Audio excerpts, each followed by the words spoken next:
कांग्रेस के वरिष्ठ नेता, देश के पूर्व रक्षा मंत्री ए.के. एंटनी का एक बयान जिसने एक बार फिर से सवाल खड़ा कर दिया है कि क्या राजनीति में हिंदू मुसलमान के आधार पर ही वोट का तय किया जाएगा, उसी के आधार पर सरकारें बनेंगी। क्योंकि ए.के. एंटनी ने कहा है कि बीजेपी को हराने के लिए कांग्रेस को अल्पसंख्यक के अलावा हिंदू वोटों की भी जरूरत पड़ेगी।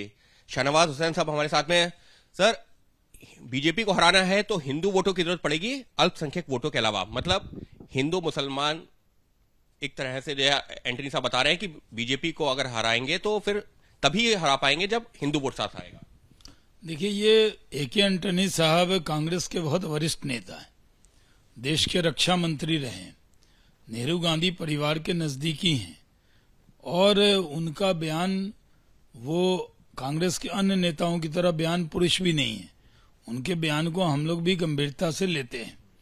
तो उनका ये बयान नहीं है, कबूलनामा है कि कांग्रेस ने हिंदू हित की हरदम उपेक्षा की है। कांग्रेस ने तो श्री राम के अस्तित्व को भी नकार दिया, हल्फनामा दे दिया। तो अब उनको एहसास हो गया है कि जो हिंदू समाज के लोग हैं वो कांग्रेस से नाराज रहते हैं और कांग्रेस ने सिर्फ वोट की सियासत की, माइनॉरिटीज का कोई काम नहीं किया, लेकिन डरा के रखा। नरेंद्र मोदी जी सबका साथ, सबका विकास, सबके विश्वास पे काम करते हैं, सबकी चिंता करते हैं। अनाज देंगे तो सबको देंगे, कोरोना का टीका देंगे तो सबको देंगे। लेकिन कांग्रेस पार्टी अब हिंदू मुसलमान के नाम पर सियासत करना चाहती है और वो इस बात को कबूल भी कर रही है कि उसने अभी तक हिंदू हित की उपेक्षा की है। एक तरफ राहुल गांधी भारत जोड़ो यात्रा कर रहे हैं, लगातार ये बयान आ रहे हैं कि बीजेपी बंटवारे की राजनीति करती है, कांग्रेस सेक्युलर पार्टी है और तमाम लोगों को एक साथ लेकर के चलती है। तो ऐसे में ए.के. एंटनी का ये बयान क्यों सामने आ रहा है फिर? देखिए, ए.के. एंटनी साहब का जो ये बयान है वो इसलिए है कि कांग्रेस की कथनी करनी में अंतर है। कांग्रेस अभी भी वोट की सियासत करती है, वो भारतीयों को एक नजर से नहीं देखती, जबकि हमारे नेता नरेंद्र मोदी जी एक निगाह, एक नजर से देखते हैं। सबका साथ, सबका विकास, सबके विश्वास के चश्मे से सबको देखते हैं। कांग्रेस को मोदी जी से सीखना चाहिए। लेकिन 2024 के जो है लोकसभा चुनावों से पहले कांग्रेस के एक वरिष्ठ नेता का ये बयान क्या ये भी दिखा रहा है कि कांग्रेस को भी अभी समझ में आ गया है कि हिंदू वोट उनके साथ में नहीं है? क्या इस तरीके की जो है आपस में चर्चा होने लगी है? हो ही गया है ना।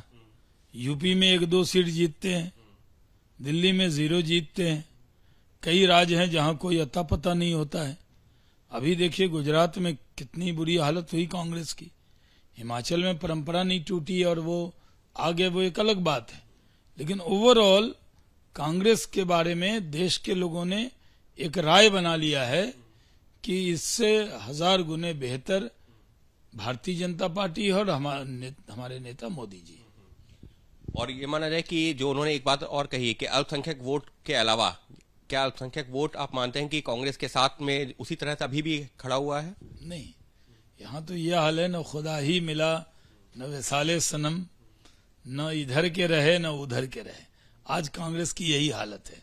अल्पसंख्यकों को भी लगता है कि 50 साल यहाँ राज करने के बाद भी आज अल्पसंख्यक इतने गरीब क्यों हैं, इतने पिछड़े क्यों हैं, इतने पसमानदा क्यों हैं? क्योंकि कांग्रेस ने सिर्फ उनको वोट समझा है, कभी उनको एक निगाह से नहीं देखा। तो न इधर वोट मिलने वाला है न उधर मिलने वाला है। इस सबके बीच में एक सवाल राहुल गांधी की भारत जोड़ो यात्रा का। राहुल गांधी और कांग्रेस पार्टी की तरफ से आरोप लगाया गया कि उनकी सुरक्षा में सेंध लगी है, लेकिन अब सूत्रों के हवाले से खबर आ रही है कि सीआरपीएफ के सूत्रों के हवाले से कि खुद राहुल गांधी पिछले 2-3 सालों के दौरान कई बार जो प्रोटोकॉल होता है या जो नियम होते हैं उनका उल्लंघन वो खुद करते हुए पाए गए हैं। तो ऐसे में यह आरोप लगाना है कि सुरक्षा में सेंध, उसके जिम्मेदार तो राहुल गांधी हैं। देखिए, सीआरपीएफ बहुत ईमानदारी से सुरक्षा करती है, लेकिन जिस तरह दोष डाला गया है ये बहुत गलत है।